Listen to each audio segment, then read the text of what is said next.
Hello नमस्कार, आपका स्वागत है आज हमारी नई वीडियो में। आज हम इस वीडियो में रानी लक्ष्मीबाई के बारे में बात करेंगे। तो रानी लक्ष्मीबाई का जन्म काशी के वाराणसी में 19 नवंबर 1828 को हुआ था। उनका नाम मणिकर्णिका रखा गया था। उनका नाम बड़ा और लंबा होने के कारण सब उन्हें प्यार से मनु पुकारते थे। और उनकी माँ का नाम भागीरथी बाई और पिता का नाम मोरापतन तांबे था। मोरापतन एक मराठी थे। मराठा बाजीराव के सेवा में थे। माता भागीरथी बाई एक सुसंस्कृत, बुद्धिमान और धर्मनिष्ठ स्वभाव की थी। उनकी मां की मृत्यु हो जाने के बाद उनके पिता ने अपने साथ पेशवा बाजीराव द्वितीय के दरबार में ले जाने लगे। वह चंचल और सुंदर मनु को सब लोग प्यार से छबीली कहकर बुलाते थे।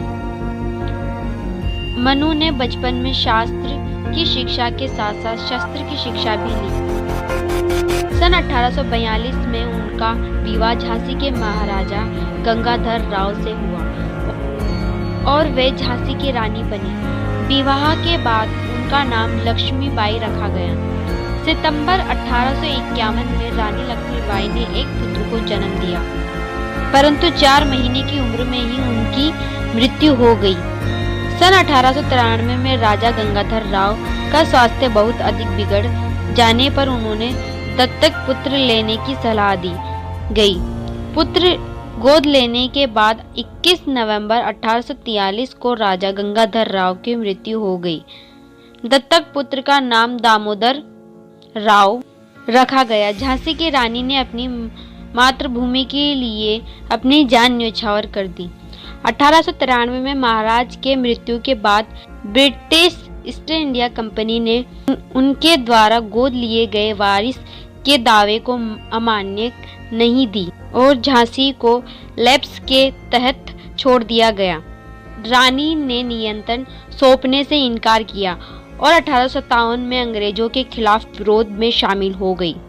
उन्होंने झांसी की सफलता की रक्षा के नेतृत्व में, लेकिन 1898 की शुरुआत में झांसी ब्रिटेन फौज के तहत आ गई। रानी लक्ष्मीबाई, जिन्हें हम झांसी की रानी के नाम से जानते हैं, भारत के पहले स्वतंत्रता संग्राम 1857 के समय के सबसे बहादुर वीरांगना थी।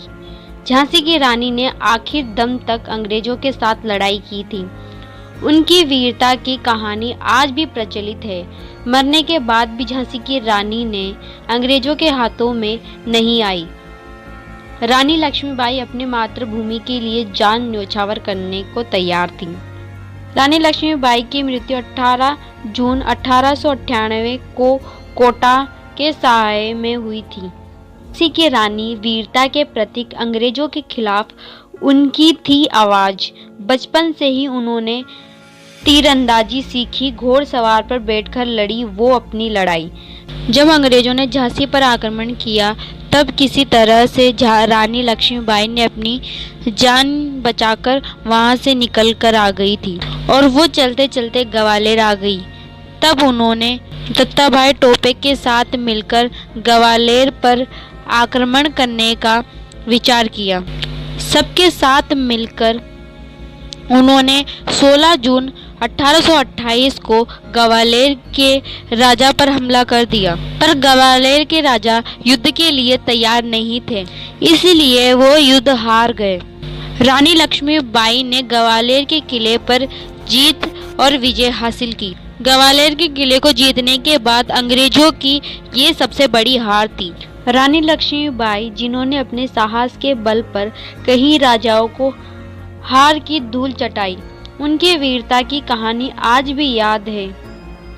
उन्होंने अपने देश की स्वतंत्रता के लिए कई लड़ाई लड़कर इतिहास के पन्नों पर अपनी विजय गाथा लिखी। लक्ष्मीबाई की मृत्यु 18 जून 1898 को कोटा के साय, ग्वालियर, मध्य प्रदेश में हुई थी।